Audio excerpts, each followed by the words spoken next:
impotence in the form of either premature ejaculation or absence of erection. Internally, the Lycopodium patient feels a deep state of inadequacy and weakness, and this is challenged most noticeably in the intimate marriage relationship. The Lycopodium patient, sensing this feeling of inadequacy, usually presents strong, courageous, competent image to the world. But his bluff is called when responsibility and performance are required, as in marriage. So it is in the marriage situation where administration of Lycopodium can have some of the most gratifying results. Such patients are in constant fear that others will discover the truth about their inner state of weakness. They are constantly worried about what others think of them. Because Lycopodium fits in highly intelligent and intellectual people, it is found frequently in professions requiring public performance: priests, lawyers, school teachers, even politicians. A priest may feel perfectly well before giving a sermon, but upon reaching the pulpit and realizing that so many eyes are upon him, he may suddenly suffer gastritis, pain, or great anxiety. Such a person may be able to carry out the task properly, but very often the physical or emotional suffering will seriously interfere with functioning. Again, this situation is a manifestation of anxiety in the face of responsibility, and the patient may well attempt to escape from his profession, sometimes seeming to use the physical illness as an excuse. Lycopodium patients may go overboard in presenting a bluff to compensate the inner feeling of inferiority. They may exaggerate their attainments, their capacities, the people they know. They may go so far as to tell outrageous lies, which cannot be supported when the moment comes to produce results. This bloating of their ego is a compensation for the presumed state of weakness inside, and it is based upon a powerful need to receive admiration and respect from others in order to prove themselves. Eventually, the Lycopodium patient may end up becoming a loner, a spinster, or a celibate spiritual seeker. By attempting to avoid responsibility and gain a measure of control over the desire for instant gratification, the patient may desire to become celibate. This is a fragile state of celibacy, however, because the Lycopodium patient is now constantly obsessed, even more strongly, by sexual thoughts. After years of discipline, the most pious celibate may break down with surprising ease once an opportunity is presented, only to immediately return to the disciplined stage later. In the second stage of development of Lycopodium pathology, the external bluff becomes even more exaggerated. The patient becomes dictatorial and tyrannical with those around who can be controlled. Lycopodium patients may be timed and passive with co-workers on the job who are not under their control, but sometimes they become despots at home. A mother may be sweet to her neighbors but tyrannical with her children. By exerting power over others, such people attempt to generate their sense of personal power, just as they previously attempted to bolster their sense of power by seeking the admiration of others through lies and exaggerations. It is also in the second stage that Lycopodium cowardice becomes more intense. At this stage, many fears become evident. Lycopodium become terrified by almost anything: being alone, dark, ghosts, and even strange dogs. It is because of such fears that Lycopodium patients, while being basically loners because of their fear of facing responsibility, are said to desire company, but in the next room. There is a great fear of suffering of any kind. Thus, the Lycopodium patient can become anxious about health to the point of hypochondriasis. The fear and anxieties affect mostly the gastrointestinal tract. In the third stage, prolonged dissipation of energy, either in the search for sexual gratification or in struggling with the attempt to control it through celibacy, finally results in a deterioration of mental functions. This may begin initially as a confusion or poor memory in the morning and gradually progresses into more marked memory loss and intellectual weakness. Finally, the patient degenerates into a state of imbecility or senility. Such patients are likely to end up in the rest homes at a relatively early stage. On the physical level, the Lycopodium appearance is fairly distinctive. There is an emaciation of face, neck, and upper torso. The tissues seem to waste away in these regions, while an excess of fat may accumulate around the abdomen, the hips, and lower limbs. The face tends to be excessively wrinkled, particularly in patterns reflecting the prolonged anxiety and concern. Lycopodiums have over what others think of them, and concerned lycopodiums have over what others think of them. The hair may become grey at an earlier stage, and the person may appear considerably older than his actual age. The flapping of the alanasi, outer boundaries of the nostrils, which is described so frequently in the books, is rarely seen in actual practice because it is mostly limited to acute illness involving dyspnea, labored breathing. The primary region of action of Lycopodium centers on the genitals, the urinary tract, the gastrointestinal system, and the liver. This includes such complaints as impotence, frigidity, nephritis, peptic ulcer, colitis, hemorrhoids, and liver disorders. The GIT in particular represents the qualities seen throughout Lycopodium. Just as there is a bloating of the ego presentation in compensation for the intense sense of weakness, there is also a bloating of the intestines in reaction to weak digestion. The patient is full of wind and suffers severely after eating.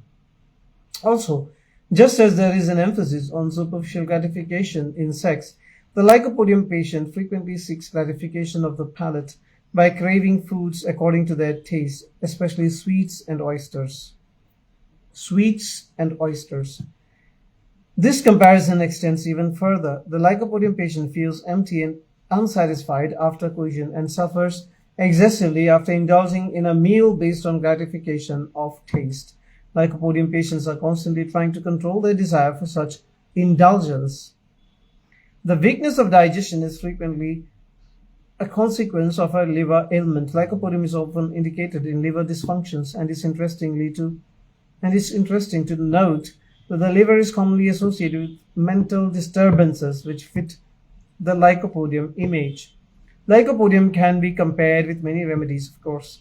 The anticipatory anxiety which causes suffering during public functions in Lycopodium can be compared to gelsemium. In Lycopodium, it refers more to the state of suffering which occurs during the actual task, while gelsemium is indicated more for the anxiety and symptoms which occur hours and days prior to the task. Cilicia is a remedy which has a lack of confidence, but it suffers mostly from the inability to cope with any circumstance, not only the social and moral responsibilities which concern Lycopodium. Calcarea can have many similarities to Lycopodium, but does not have the characteristic cowardice. Natremia is also a remedy which presents an outer image in compensation for an inner weakness, but the natremia inner state is one of emotional and sentimental vulnerability rather than the sense of inadequacy felt by Lycopodium. Lycopodium's inadequacy is mental, not emotional. Intellectual, mental inadequacy is what Lycopodium feels, like the stage fright, then the performance anxiety regarding sex, and then they are bossy, dictatorial, and tyrannical because they want to show an image of courage. So these are the two things, they are cowards, but they want to show an image of accomplishment and courage.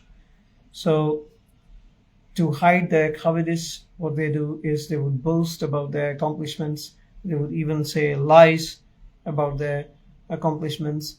And also, they would be dictatorial and tyrannical towards those people whom they can control. There are people who are out of their control. They are generally respectful of those people and generally want to please those people. But those who are under their control, like their family, like their friends, like people, suppose if it's a professor, their students, whoever they can control, they will be dictatorial and tyrannical with those people. But with the others whom they cannot control, like their co-workers or their bosses, they would be timid and passive.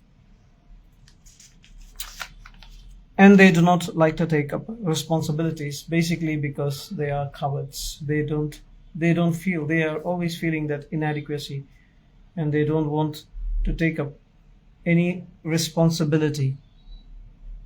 So that is how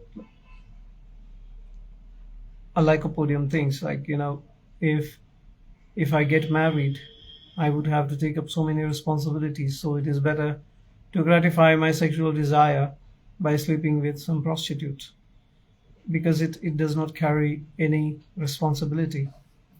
So whenever a responsibility is presented, a Lycopodium patient would feel inadequate to accomplish it, and therefore they avoid responsibility. So, and again, we find many Lycopodiums who would get addicted to alcohol and tobacco, and some of them would become homosexuals too.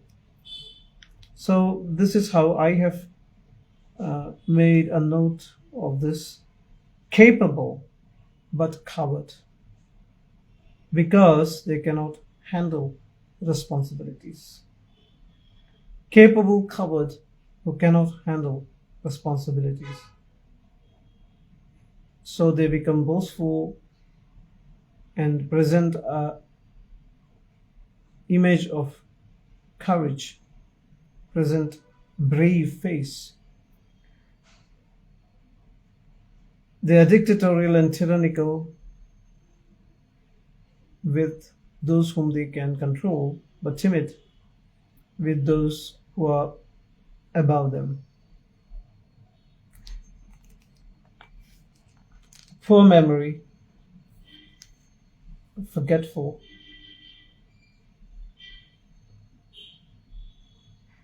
and appearances again: premature graying of hair, wrinkled forehead, and the upper part is emaciated, lower part is bulging, semi-dropsical. They appear older than their actual age. In homeopathic practice, generally you will find warm-blooded patients, like hot patient. They desire warm food and drinks. They desire sweets. Some of them, they would desire oysters. There is a dream that I have found commonly with Lycopodium patients, which is there in the cancer repertory. There's this dream of flying and falling, and then it represents their desire to reach great heights, but their cowardice and sense of inadequacy. They feel they may fly, but they would fall. So dreams of flying and falling can be seen in Lycopodium. And then, as Kent has already told us, right-sided complaints, 4 to 8 p.m. aggravation of complaints, forgetfulness, then gastric complaints, lower abdomen is affected, relief by passing gas, similarly relief by passing urine, but there will be pain just before they start passing urine in the back, and red sand in urine. These are the most significant symptoms of Lycopodium. God bless you. I hope you learned something today, because I didn't compare Lycopodium with many other remedies. I intend to do it in the next presentation when we will be discussing another remedy. Here, what we need to keep in mind is Lycopodium always has a sense of cowardice and a sense of inadequacy, and along with that, all those keynotes that I mentioned from Nash. God bless you. Have a great day.